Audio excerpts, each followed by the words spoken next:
What's up guys, this is Scoopman5000 and today we are back for another action figure review. Today we're taking a look at the TMNT NECA Cartoon, April O'Neil, and the Bashed Foot Soldier. So this one I was able to find in Target, and when I saw it, it was at the bottom of one of those return carts, and I had seen it from this angle at the bottom. So what I thought I'd actually come across was the Casey and Foot Soldier 2-pack, and I was pretty excited. And then come to find out it was the April version. And that's not nearly as exciting. Obviously this April O'Neil figure is not perfect, but the Foot Soldier in there was enough for me to pick this guy up. And, you know, it just incentivizes me to keep collecting Ninja Turtles. And I'm sure if I did ever get so far down the line in Ninja Turtles, I would have regretted not picking this one up. And that brings us here, and of course the packaging is very eye-catching. We got the cartoon artwork, great graphic design, great big window box, every accessory, and the whole figures are on display. On the top, you get the TMNT cartoon logo. You got April's render on one side, and you get the Foot Soldier's render on the other. And then on the back, you get the big artwork of the characters, you get the TMNT logo, and then you get a long read-up, which I'm actually not going to read because it's actually just about the Turtles' origin, and has nothing to do with these two characters. And then on the bottom, you got the other two packs in this set, Casey and the Foot Soldier, Leatherhead and Slash, and then Bebop and Rocksteady. And I obviously found the worst pack because all three of those are way cooler than this one. But like I said, I definitely wanted to get this Foot Soldier because I do want to have that comparison between the Super 7 Foot Soldier and then NECA's offering. At the bottom, here's the barcode if you're looking out in the wild for this figure. And with that, we're going to break out these figures from the plastic. We'll start with April O'Neil, and then we'll move on to the Foot Soldier. And here's April O'Neil's accessories, and obviously all of them are going to be themed around the Channel 6 reporting. And we start out with the two gripping hands, and these are going to be for holding all these accessories. And these things are real tiny, and I guess I'll see how difficult they are to get on the figure once we get to her. And then we also do get a Channel 6 microphone here, and that's done in obviously very cartoon paint deco there with the Channel 6, blue up top, and then it's a gray sculpt otherwise. We do get a tape recorder with a microphone wired to it, and this wire is something that I'm definitely afraid will break. I've had Predators and other figures from NECA that have kind of parts like this, and they always end up breaking on me. So I'm going to try to be careful with this one, but it's the same microphone. And then obviously the tape recorder is done in gray. You got a nice rubbery strap and then some details on the front. We also get the cartoon version of the turtle phone. We don't get any real detail here other than the buttons on the bottom. Otherwise it's a white keyboard and a blue screen. And it actually is like, you know, clamshell. It closes and opens up. It hinges right here. And that's pretty impressive for something this size. And then pretty cool, we do get the Channel 6 camera. And this is a classic big, you know, 1980s filming camera. We actually get a hinge here, so, you know, she can hold it in different directions, which is cool. And this thing has some really nice detail for what it is and for the aesthetic they're going for. And then that brings us to April O'Neil, who's definitely the worst figure of this Ninja Turtles cartoon line. And the main thing that it comes down to is not only the head, but the entire figure's proportions in comparison to that cartoon design. The head is obviously a big issue in that, but the whole rest of the body too. The head is very big for the body that it's on, and that makes the body seem very small, and it's almost too short in a way. It's very strange looking, and if you look at stills of the cartoon and then you bring it to this,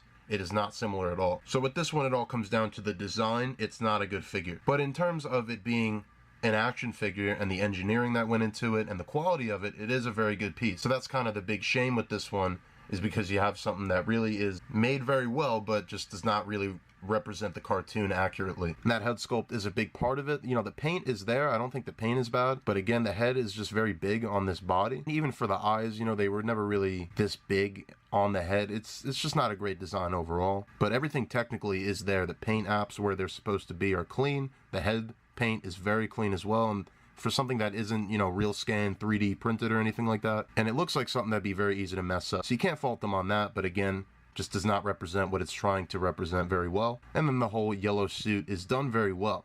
Proportions aside, this is a good action figure technically, and the colors are also very good on this figure as well. You put this on the shelf, it's April O'Neil, she's in the yellow jumper, and while the Super 7 I think maybe has a worse head, I think the overall proportions on that one is better. But, you know, the quick research I did on April's figures, there's an older NECA one. I think that is definitely the best looking April O'Neil figure, and seems like she just kind of can't catch a break in the current times with the Super 7 and with the NECA. They're both really not up to par. So let's hope that at least the NECA movie version will be good. And then to go into articulation for April O'Neil, that's where this is actually very impressive, because female figures traditionally do not have good articulation, at least compared to male figures. It's more due to the body shape and how that can kind of be limiting. But right here, it looks like they really put in as much articulation as possible. And for a company like NECA especially, that is impressive. That being said, it is a bit tough feeling, and I don't want to break anything.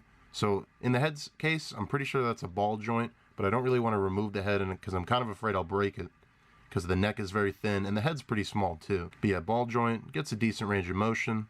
Doesn't really look back because of the hair going into this collar here, but it does look down very well, and it also does rotate all around. The torso is on a ball joint, looks back that much, and forward that much, and then it also tilts all around. The shoulder is very tight, but it hinges and swivels. And this is where I'm talking about the engineering of this figure being impressive, because that's a very impressive looking double jointed elbow for this kind of figure. But again, I'm just a little bit afraid I'm going to break it, so I'm not going to try to stress it too much. You can even see it kind of flexing there.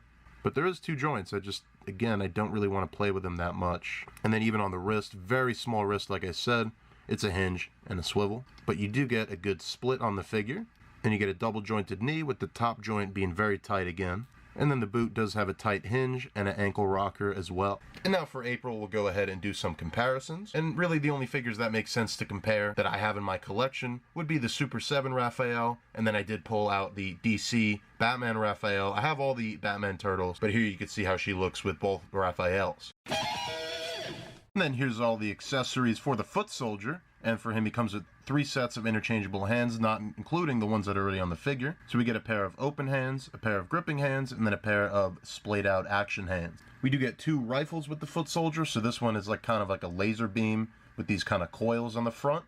This one's very cartoony. It's done in a light blue. It's got a lot of great detail, and I think honestly you could use this for a lot of different cartoon figures. For me, I'm even thinking maybe like something for Batman the Animated Series. I could put this on a figure and it wouldn't look too out of place. And then this gun is actually very cool. I don't want to call it realistic because it's still cartoony, but it has the more muted color scheme, and it does have, like a scope. It's got barrels. The stock is very tactical looking. The details up here, it looks more realistic than the big blue laser beam. But I'm a huge sucker for cool guns that come with figures, and this is definitely one of them. We also get 2 throwing stars, so we get one that's done in orange and one that's done in gray. We also get a communicator, and this one has Bebop on it.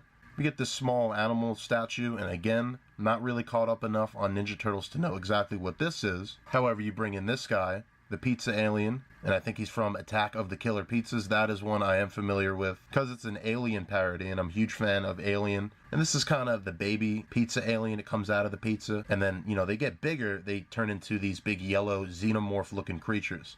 And how cool would that be to get those in this NECA line? And honestly, with the way the line is going, with characters like Leatherhead and Slash showing up, I think it's not too far off. And I'd love to see, a 2-pack with at least one of these killer aliens. Or you could do a similar situation with these foot soldiers and, pack one with each of the other supporting characters. Either way, I'd love to see more of this. I do love the pizza alien, and this is a very cool throw-in for the accessories. And here is the Foot Soldier, and again, like I said, this is the reason that I did want to buy this 2-pack, because now I got a Ninja Turtles collection kind of blossoming here. I'm going to need some Foot Soldiers to kind of get in the action and be the fodder for the Turtles. And right off the bat, I really do love the vintage design of the Foot Soldier. In the cartoon, they were actually robots, and that's why this is the bashed Foot Soldier, and you can see the big bashed feature here is the middle of the chest.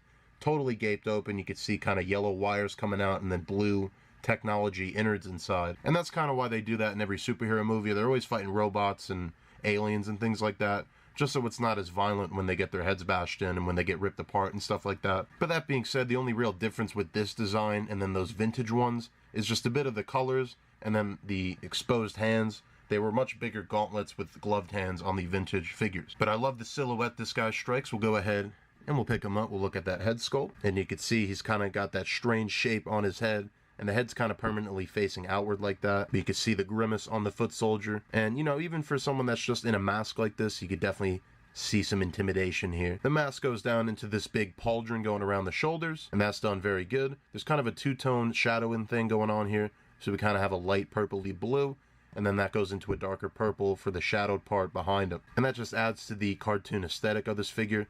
Doesn't have as much of the black piping that April O'Neil does. It's just kind of done on the mask, on the pauldrons, all the purple parts basically, and then a bit on the gauntlets. And it's a pretty decent sculpt here where the chest does break open for the cloth here. You can see a bit of the cloth kind of tattered. Other than that, it's a pretty normal looking shoulder and bicep. And then at the arms, you get these gauntlets here, the white with the black outlines, and then they're done with kind of a lighter gray for the bands. You do get the purple wrap around for his belt, and that does pretty cleverly hide the torso joint here, which brings it down to the bottom half of the tunic here. And then he's just got a base purple for the legs here. They go down to some baggy pants, and then these are kind of the ninja foot wraps for the boots. And then for the foot soldier's articulation, the head and the neck here is very unique. I cannot even tell really what's going on here. I can really only get a swivel out of the head. It doesn't really seem to look forward and back much, but you know, he's in that pose already, so it's not too big of a deal. And I can't tell if the neck, the base has a joint or not. It doesn't seem like it. There's nothing in the torso other than that waist swivel, but the arms are good. They do the swivel and hinge. It's only blocked a bit by the shoulder armor. There's a swivel at the bicep. Got a double jointed elbow, which goes only about that much. And then the wrist does swivel and hinge as well. The splits isn't bad because the tunic does actually split, so you can actually get that out of the way. The legs do go back decently enough and forward as well. You got a double jointed knee that is a lot looser than April's. It's still tight, but it's just easier to work with. You get a cut at the top of the boot, and then you get another hinge and ankle rocker for the shoes. Now we'll go ahead and do the comparison for the foot soldier. And for that, we'll go ahead and bring back the Super 7 Raphael, and then the April that comes in this 2-pack. And overall, that's going to do it for your look at the April O'Neil and the Foot Soldier 2-pack. And like I said before, the April O'Neil is not perfect, but admittedly the accessories are pretty fun. And then I absolutely love the Foot Soldier. I love the accessories, and I love the look that he strikes. So for me, the Foot Soldier was worth admission alone.